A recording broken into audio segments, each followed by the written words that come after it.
Today we have with us an eminent speaker, Professor Vivek Pande. He is BTech from IIT Kanpur and a management graduate from IIM Ahmedabad. He has an extensive career of corporate sector. He has worked with companies like Rallies India. You must be knowing it is Tata company. Escorts, Oneida, Benetton India, Modi Corp, and his last assignment was with Khimji Ramdas, Oman. He stayed there as CEO for 14 years. And during his tenure in this company, he handled products like premium watches, wristwatches, Cartier, Rolex, and Chopper. He also looked after the franchisee units like Pizza Hut, Oman, and chain of Italian coffee shops. He has also handled projects in the corporate sector, and his areas of interest are business strategy, leadership, consultancy, retailing, marketing, including digital marketing. Such a vast experience and highly qualified person he is. I will not be taking much of your time because you must be eager to listen to your speaker. Now over to Pande sir. Please take it over.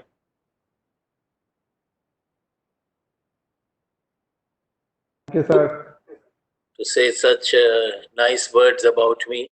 I'm not very sure whether I deserve it anyway. So, ladies and gentlemen, and since you're students, maybe I can also call you boys and girls. Here we are to spend the next 1 hour together on a very interesting topic. And I'm reasonably sure most of you must have at least heard the name of the book, written by Stephen Covey. The name is The 7 Habits of Highly Effective People. But I'm equally sure there won't be many of you who have actually gone through and read it. So here I am to give you a small abstract, small aspect of this classic. It's the book, it was declared the book of the 20th century. I was lucky, I read it 25 years ago, and I must confess it definitely influenced me a lot. And or not only influence, it also helped me to become a better human being and to progress my career. Normally, it's a workshop which I take for 2 days. So to attempt to put everything in 1 hour is impossible. So what I've decided is I will pick up some of the very few key elements of the book and just share it in as simple words as possible. If you have any questions, you can put them in writing in that chat section, which I have got opened. So if possible, I will try and respond along as the talk progresses. Okay? 7 Habits of Highly Effective People by Stephen Covey. A synopsis. So let's start with the fact, with the word habit. What is the meaning of this habit, adat? Habit is something which by practicing a certain behavior, it becomes a habit, and then we start exhibiting that behavior subconsciously. Without consciously thinking, it becomes so much a part of our system. We internalize that behavior so much that it becomes a habit. That is the meaning of habit. First thing I would like to start off with is the word paradigm. Some of you may have heard of it, some of you may not. Another word for that, I may say, is a mindset. So all of us carry our own paradigms in life. It is the way we perceive, we understand, and how we interpret the world. And remember, no two people carry the same paradigm. No two people will have the identical paradigms for themselves. Why I raise this point is that, as I said, all of us carry paradigms, but the important thing is, do we have the ability to shift our paradigms? And that is where the critical question arises. A lot of us go through life looking at the world from our own rigid point of view. We lack that flexibility, that resilience to be able to understand someone else's paradigm. So it is very important in life to have ability to be able to shift our paradigms. And that's why I'm calling it the word paradigm shift. So try and develop this quality, putting yourself in someone else's shoes and trying to see something from someone else's paradigm, the ability to shift your paradigm. Why I raise this? Because I'll be using this phrase often during the course of this talk. Remember, any new thing which was invented in the world was a change from the old way of thinking, from the old paradigm. So, for example, when the world shifted from analog to digital, for example, it was a total shift of paradigm from the old to the new. So, unless we don't shed it, we will unfortunately not be able to be creative enough in life. Okay. The other interesting thing which I wanted to talk to you, which we hear often in most of the religions of the world, chahe Hinduism ho, Islam ho, Christianity ho, and that is the character ethic, having principles in life, having a value system. Now, I can give you some examples.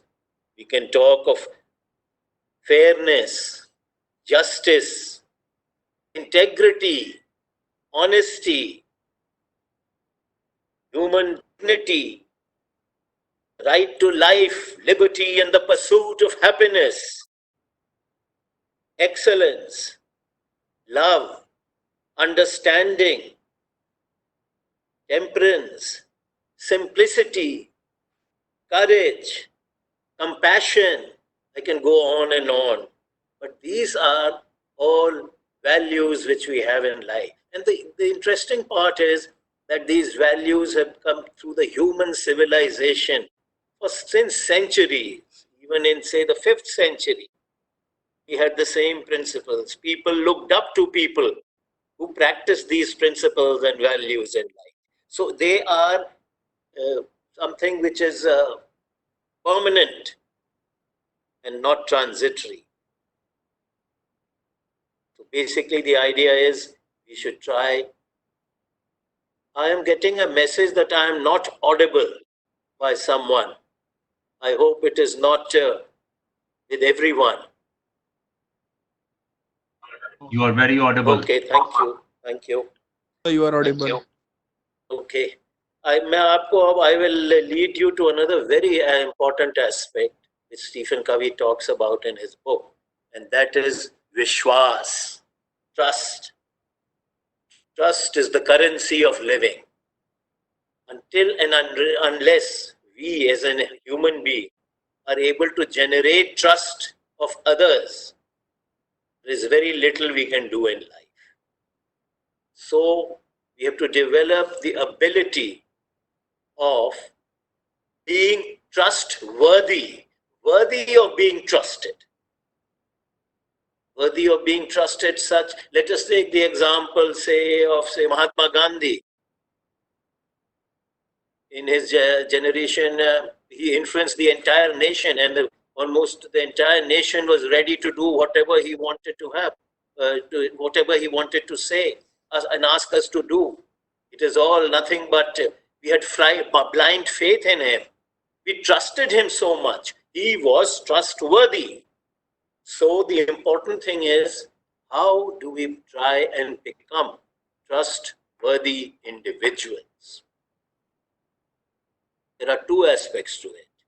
One, which I have already told you, if we follow these principles, these value systems, I can also say the character ethic, the more we follow them, the more trustworthy we will become in the eyes of other people, whether you are a leader or a colleague, even in your social setup. However, having said that, principles and values, character ethic by itself is not enough. We also need, along with it, competence. Competence, like you all will be now entering into 2 years of MBA. That's one big time you will develop a lot of managerial competence, lot of different knowledge. So, by developing our character and developing our competence, we can generate trust. We can become trustworthy. So remember this. In fact, I want you to write this down. I will develop my character, plus I will develop competence in different fields of endeavor, so that I become trustworthy, worthy of being trusted. Once you are on this journey, I can tell you, your ability of persuasion, your ability to influence others, you will have a dramatic impact on it. So this is one of the tips I would like to give you. Another nice way to talk about developing trust and developing relationships is, I really like the word he used. He calls it EBA, the emotional bank account. So he says that in an interaction with like I'm interacting, say, with X, then I'm also interacting with Y. I'm also interacting with Z. So in my interactions with people, I either deposit in my bank account with him, or I withdraw something from my bank account. That is known as the emotional bank account. So like if you do the following kind of activities, you will be depositing into the other person's EBA with you. For example, things like kindness, showing courtesy instead of discourtesy, which will be withdrawal, keeping promises, what you had already said I will do, living up to it instead of breaking promises, which is a withdrawal from the EBA. Making apologies, I think that's a great way to deposit EBA into someone else. You promised something you couldn't do, now you're apologizing for it, trying to repair it. I think that's a great way to deposit EBA. Another very good point I thought was loyalty to the absent. this habit of gossiping, habit of talking something bad about the other person behind his back. Personally think the other person knows to whom you are saying bad things. Oh, behind my back, he will similarly start saying bad things about me. So if you demonstrate loyalty to the absent, don't say bad things about people behind their back. In fact, say good things if you have to say. And your character ethic will increase and people will trust you more and more. Remember, depositing EBA is a great way to develop trust and try and become more trustworthy. Please, next point I want you to note down. I will deposit in the EBA of others, emotional bank account of others, and not withdraw, so that my character ethic improves and I will become more trustworthy, worthy of being trusted. People will then do blindly what you ask them to do because they trust you. It's a very huge concept. So voice is not audible. Pardon? I heard someone say, okay. Habit 1 is, he calls it, be proactive. Being proactive basically means as opposed to being reactive. So people who are reactive, they always respond to the stimuli as the stimulus wants them to. Reactive people allow outside influences to control your response. If supposing your boss, he gets angry, you get sad. Very reactive behavior. Someone scolds you, you feel bad. Reactive behavior, because you're following a pattern. There is a stimulus and your response is exactly as he wanted. But a proactive person will have the freedom to choose his response, irrespective of what the stimulus was. I'll give you some example to make you understand it better. Like a reactive person will say, I have to go. No, the boss said go, so I have to go, whether I want or not. Proactive person, on the other hand, will say, I choose to go. I realize that it's a good idea to go there and go for this sales call. Another typical phrase which reactive people use is, he makes me mad. You are the one who's gone mad and you are blaming someone else for it. He makes me mad. You're not taking control of your feelings. You're externalizing it by saying, because of him, if I'm angry, if I'm mad, it's not because I can't control my feelings. You are externalizing it and blaming someone else. So instead of saying he makes me mad, a proactive person will say, I can control my feelings and respond as I wish to. Look at the difference. Reactive, proactive. Reactive person, for instance, can say, there's nothing I can do in this situation. The other hand, proactive person will say, let's explore alternatives. What are the various alternatives? And then choose which is the best alternative to opt for. See, the situation is the same. The behaviors are different. Another very typical phrase reactive people use is, if only.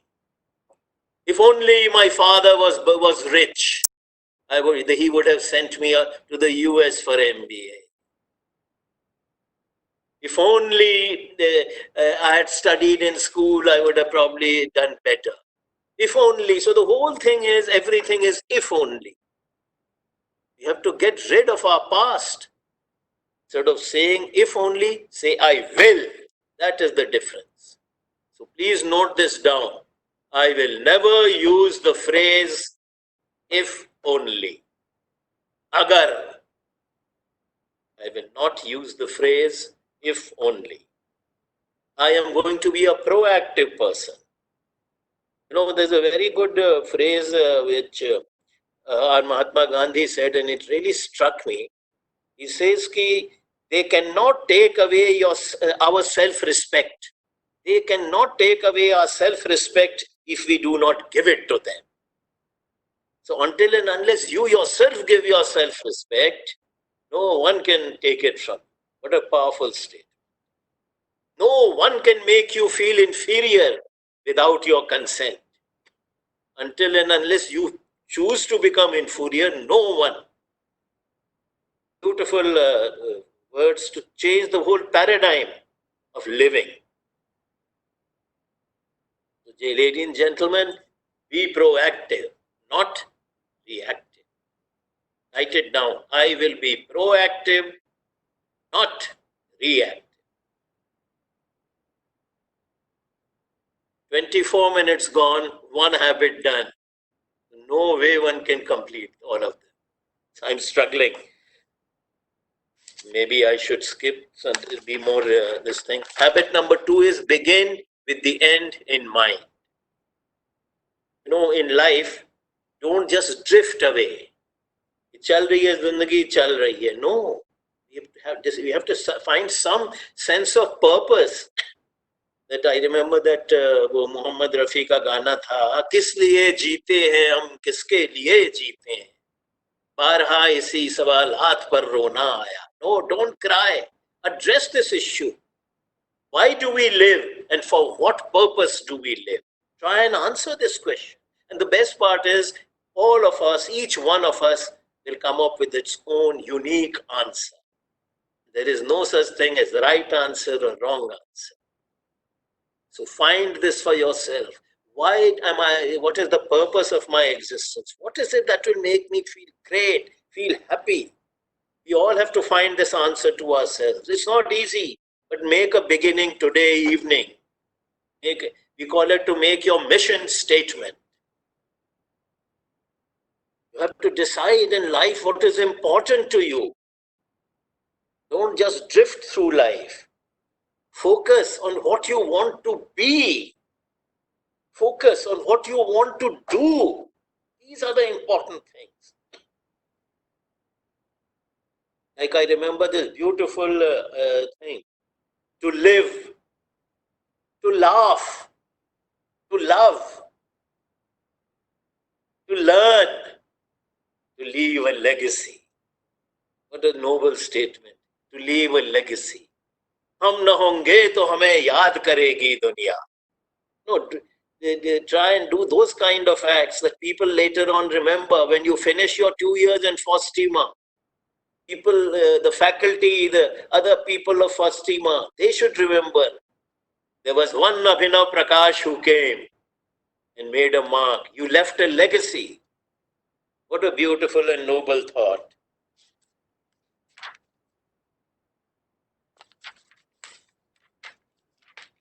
I will give you one again. This is Mahatma Gandhi is one of the few persons in life I have admired because of his transparency, frankness. If you read his autobiography, you'll be amazed how much confessions he's made to in life.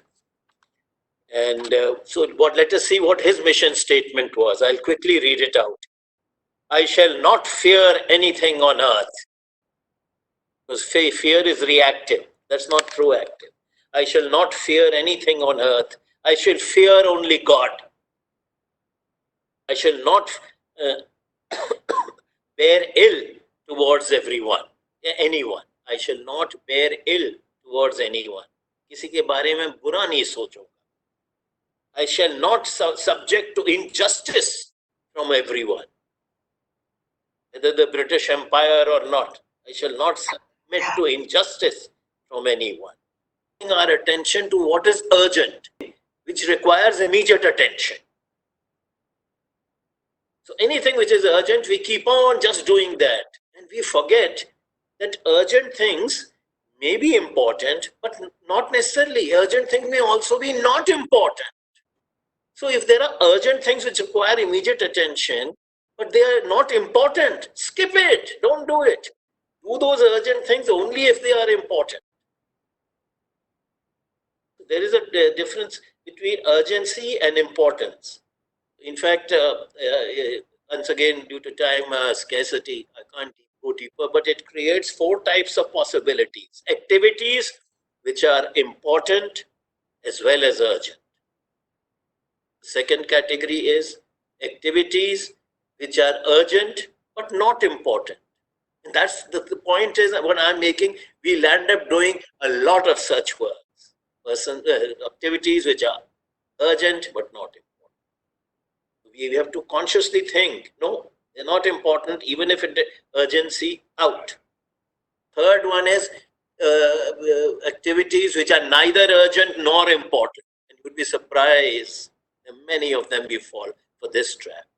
The most important one is those activities which are not urgent but important. And that is one quadrant where we refuse to go we go there very, very rarely. I'll give you an example.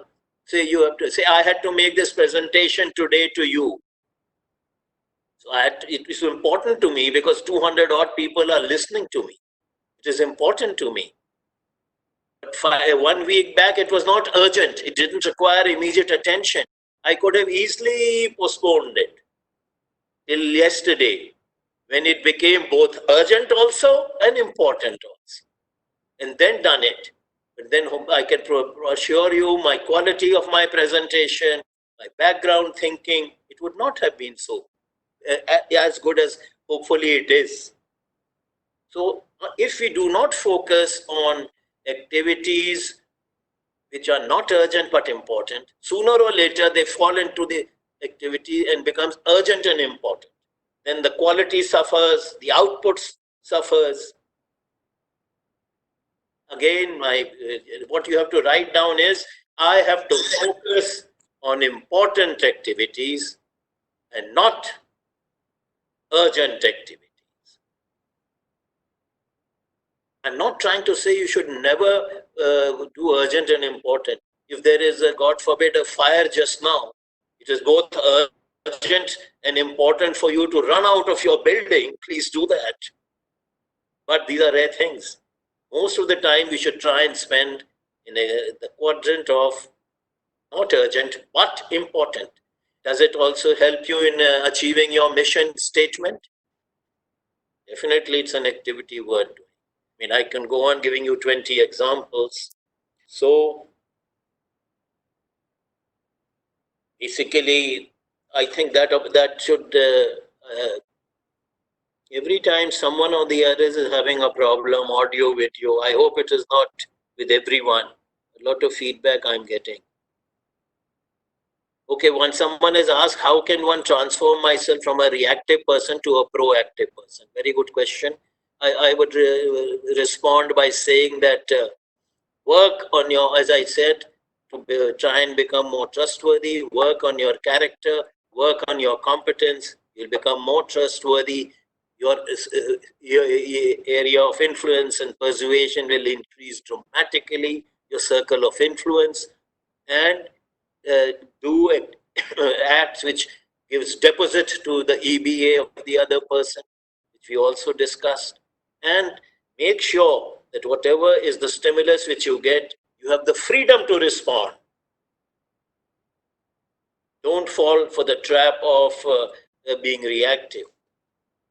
It requires practice, but if you're conscious in your mind, you will become a habit, so therefore you will consciously become a proactive person. Okay? 35 minutes gone. Okay. Habit, so we have covered 3 habits. Habit number 4, also very powerful. Think, win, win. You know, there are 6 paradigms of human interaction. Win, win, lose, lose, win, lose, lose, win, win, win, win, or no deal. So I will only focus on two of the interactions of human paradigms of human interaction: win-lose and win-win. So what is a win-lose mentality? A win-lose mentality is that I can only win if someone else loses. I can only win if someone else loses. Because the pie is limited, the size of the cake is limited. And frankly, all of us were taught since childhood, if you want to come, you can only come first in class if someone else came second and third. If I have to win in badminton, I can only win if the other person loses. So since childhood, I have been conditioned to believe in this paradigm of human interaction: win, lose. I can only win if the other loses. You'd be surprised, they did an empirical study. 88% of people in the world goes through this paradigm till the time comes to leave this world. Can you believe it? And it is such a limited paradigm. What we forget is that life is not a game of badminton. A win-win paradigm says, the problem with win-lose is that you're only concerned with yourself first and last. You don't care about the other person losing because you have to win. The only way you can win is the other person loses.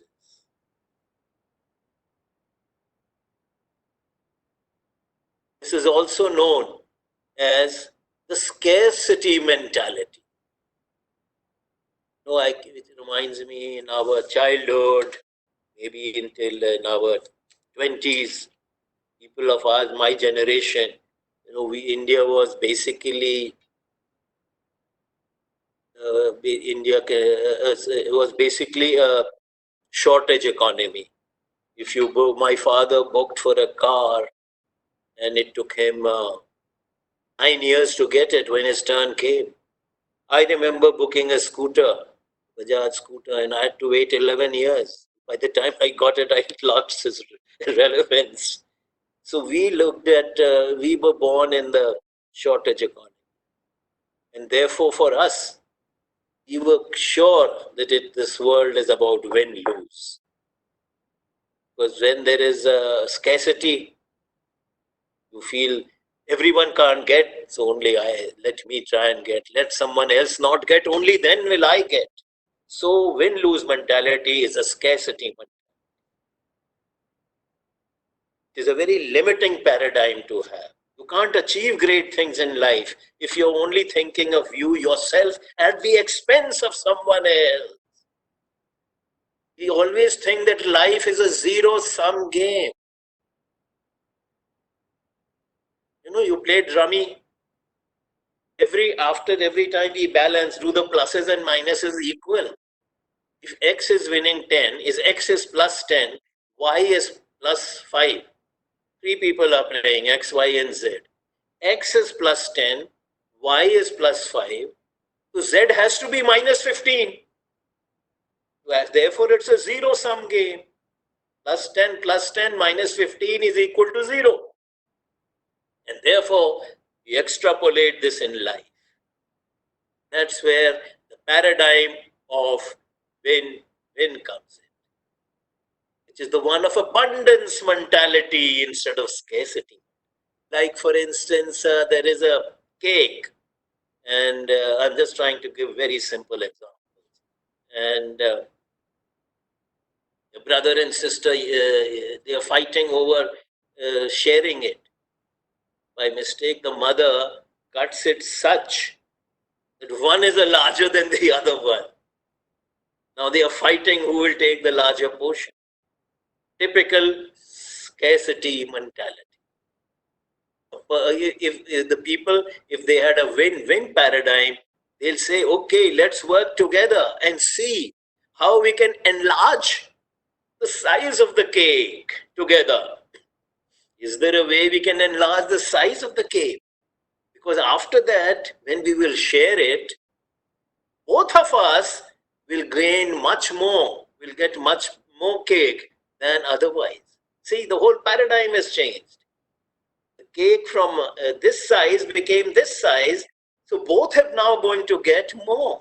And this, believe me, I'm giving you a cake example. This is what life is about. Develop a win-win mentality. How can we work together to increase the kitty so that both of us gain much more than what we would have otherwise gained in a win-lose paradigm? Choose to win and make sure the other wins too. And in the process, both of us win much more. But a great, and once again, I can give you hundreds of examples, lack of time. But believe me, so please write, I will have a win-win paradigm. I will quit win-lose paradigm.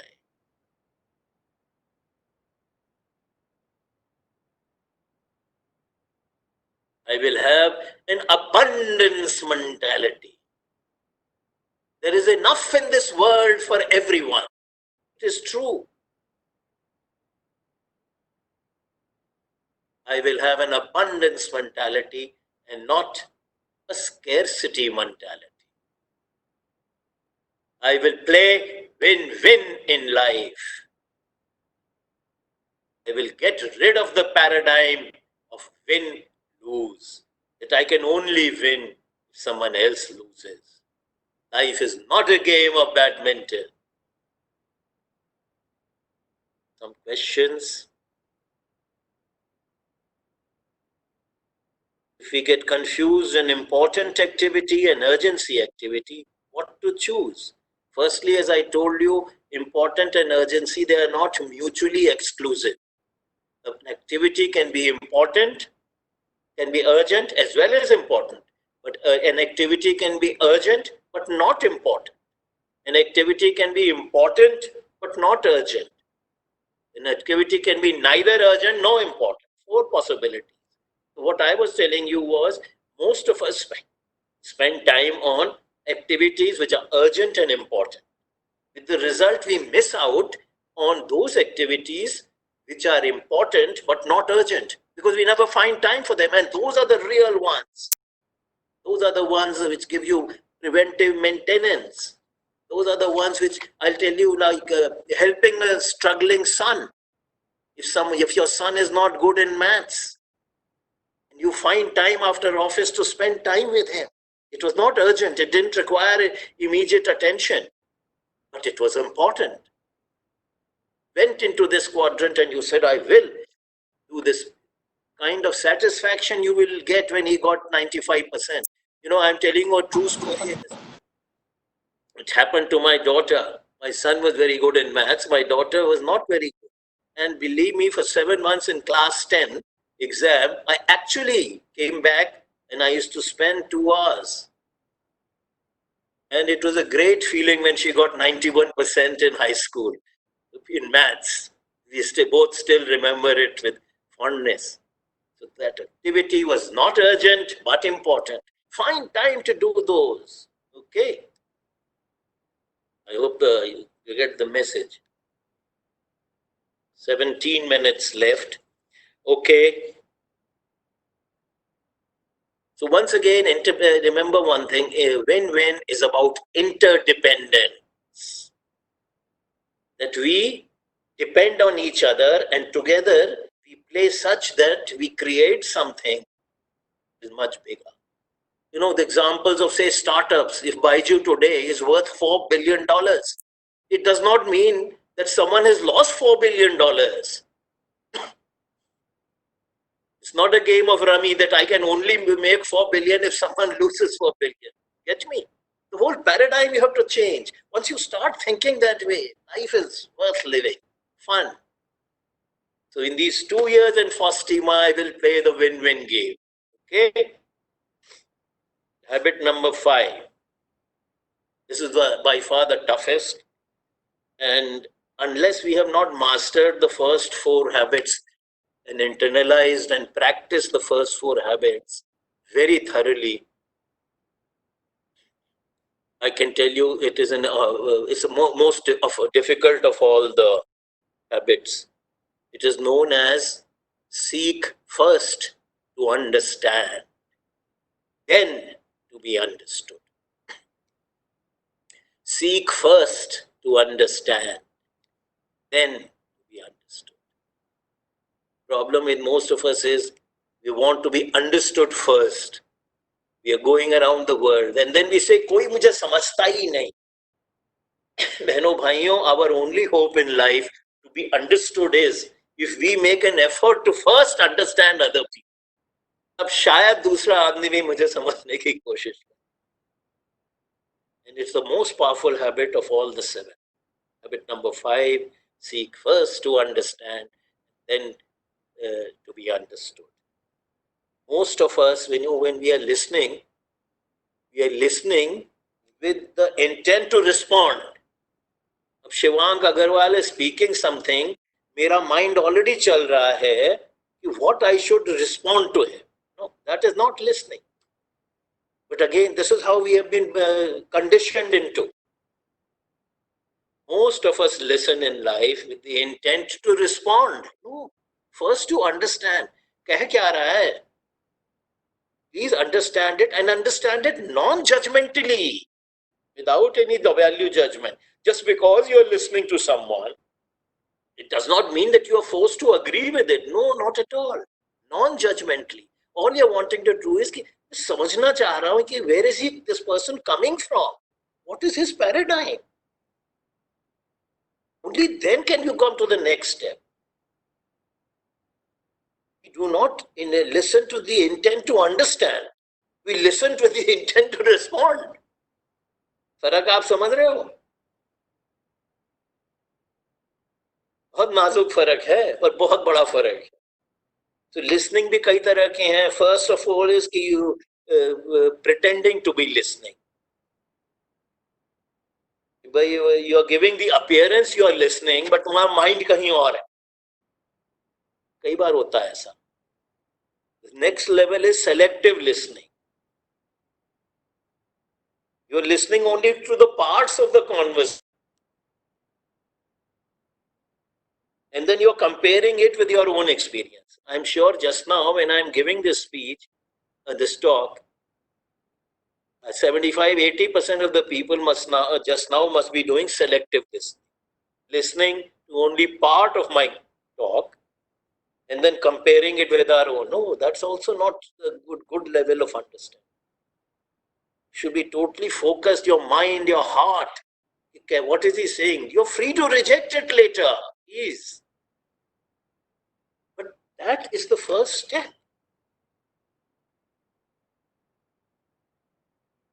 Ultimately, of course, the highest form of listening is what he calls is the empathetic listening.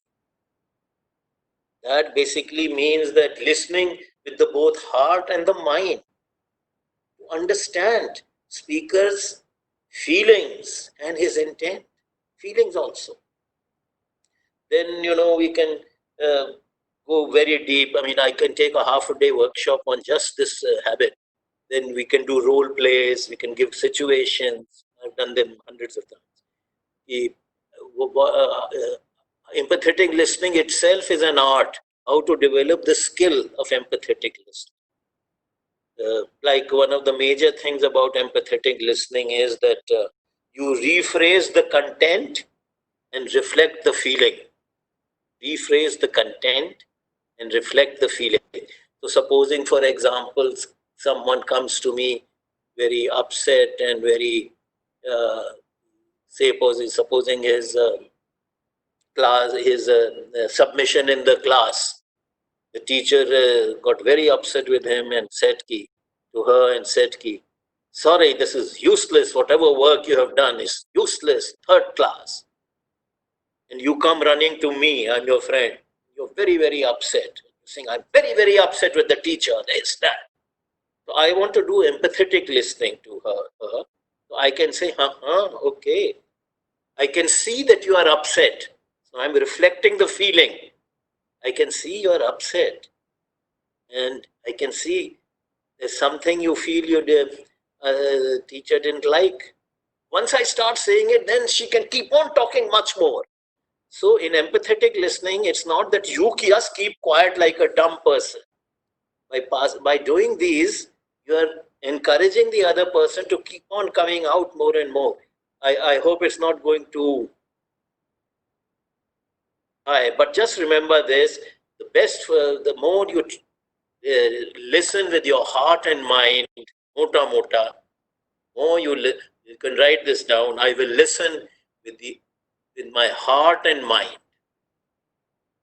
and and feelings. Heart is feelings and non-judgmentally. Don't start thinking ये ठीक कह रहा है, गलत कह रहा है. When you are doing listening, उसके बाद करो ये सब. But during the process, don't stray your mind. ये ठीक judgmental ना हो जाओ. ठीक है, गलत है. I'm telling you, it's the most difficult habit of all, by far. If I have really practiced it very strongly. Of course, there are places where empathetic listening can only be done at certain situations, and not in give me a cup of tea and you can't start doing empathetic listening. So, given a particular situation, but I won't give myself more than a CC plus. I struggle to master this habit. It's a confession I'll make. Okay. So now we come to the habit number 6. That is synergize. Closely linked with unless you haven't mastered habit 5, you can't synergize. Synergize mota mein tumhe bata do, which you know. 1 + 1 is equal to 11.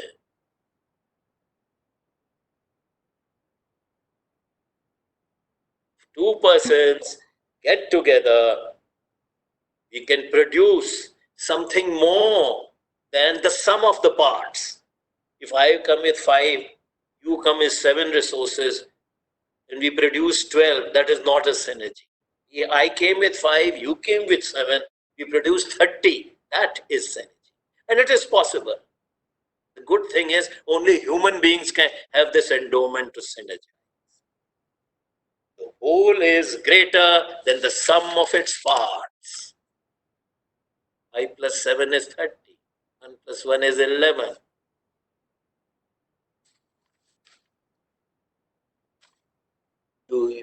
There are a lot of things like valuing diversity. They have found out, the psychologists, the more the diverse we are, supposing our background is very, very different from, say, Shubham, mine and Shubham Pande's, he comes from a paradigm of much different than mine. And then we sit down and try and synergize. The possibility of synergizing will be far more because we are not alike. We are not clones of each other. That is why organizations encourage diversity. There are the best of the organizations in the world. They hire people such that they say age. Most of them are not too young. Most of them are not too old. A good mix. The gender.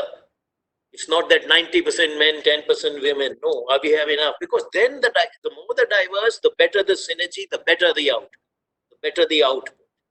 You can have ethnic, you can have different ethnic backgrounds, different socio-economic backgrounds. So the idea is to take people as diverse. You will face this when you will be physically interacting with your people. As soon as Corona ends and you will be there back to the bricks and mortar, your institute, FOSTIIMA. Firstly, let me tell you that I think you all have taken a phenomenal decision to join FOSTIIMA. Mr. Anil Somani, your executive chairman, very close friend, last 45 years, a great leader with vision, and the quality of education which you will get will give you help you rest of your life or your career. So congratulations on an excellent choice. Okay, so to summarize synergy, you have a problem, and I have actually practiced it, there is a problem. I can give you an example. When I was heading Pizza Hut franchise, we had about 80 outlets across the country, and suddenly there was a very major external disturbance. The government came up with a law which impacted us very strongly. So I thought I had some very good solutions, and me and my head of departments, we were having a meeting, and I was sure I had the answers, the best answers. Like that, I'm sure a lot of others had come. By the way, I had explained the concept of synergy to them many times. We had tried to attempt it, and we synergized. And an hour and a half later, the solution which we came up with, this is what we will now do. Believe me, none of us had thought of that solution.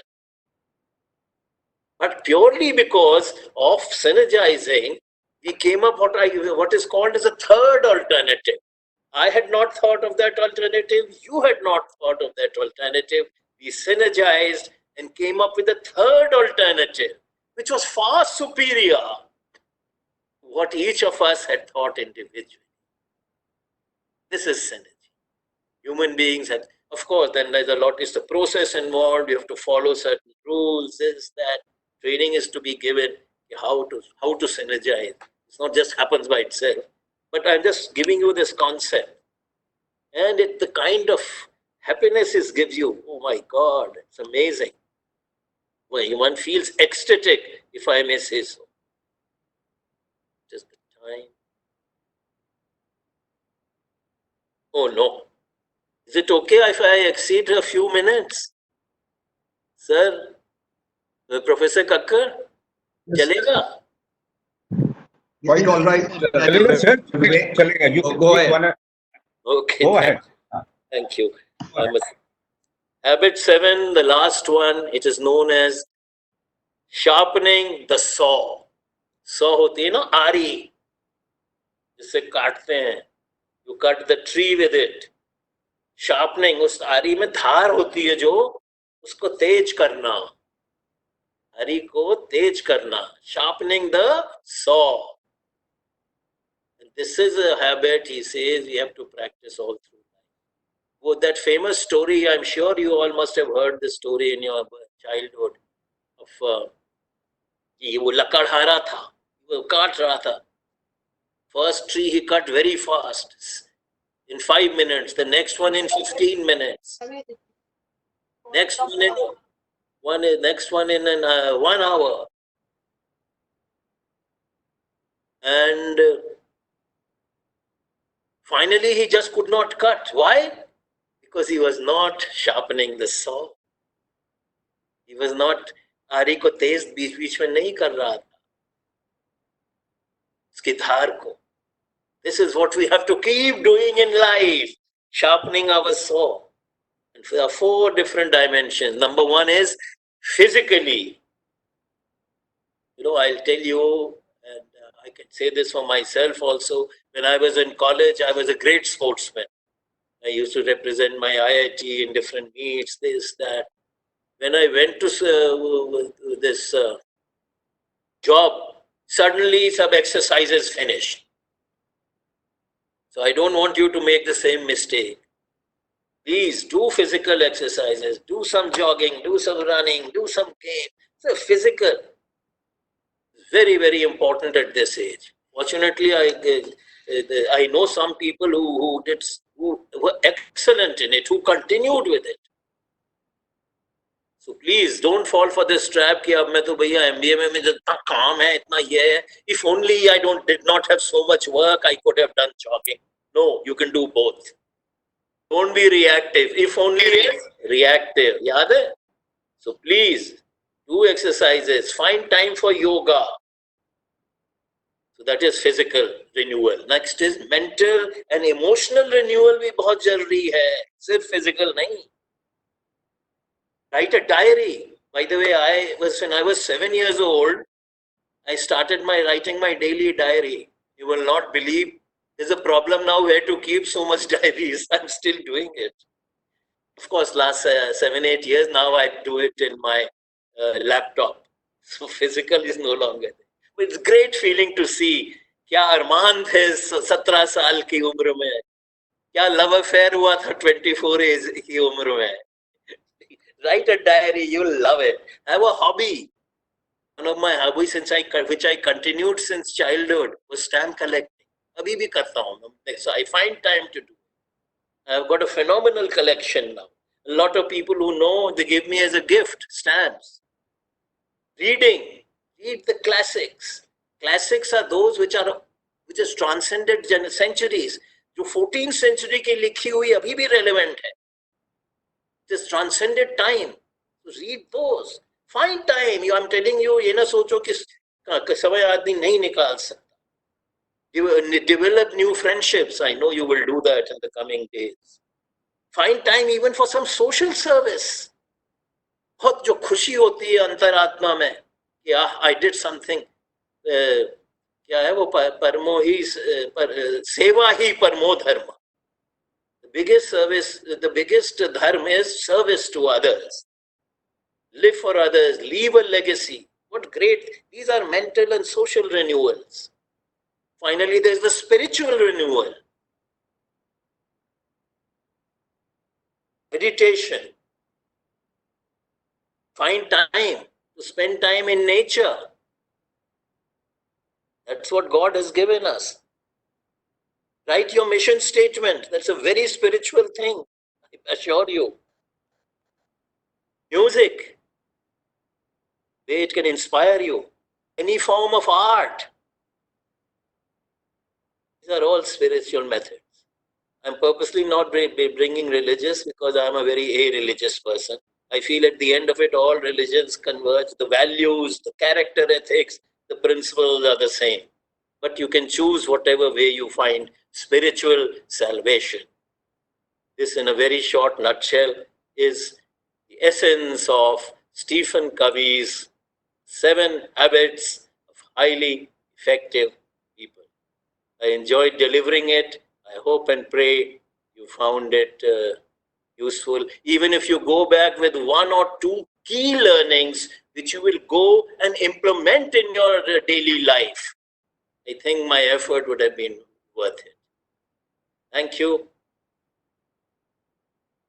Nice lecture. Thank you. Was so simple. You talked about relevant habits, what our students should also follow in our life. I must say that you have made our job easy, because summary of this book is also part of our course. We teach our students this book and its summary. Now, since you have explained it so well, our job has become easier. Thank you, sir, once again, and thank you to all of students who patiently listened everything and then try to follow these habits in life. Slowly, you will also master all these habits. Thank you so much.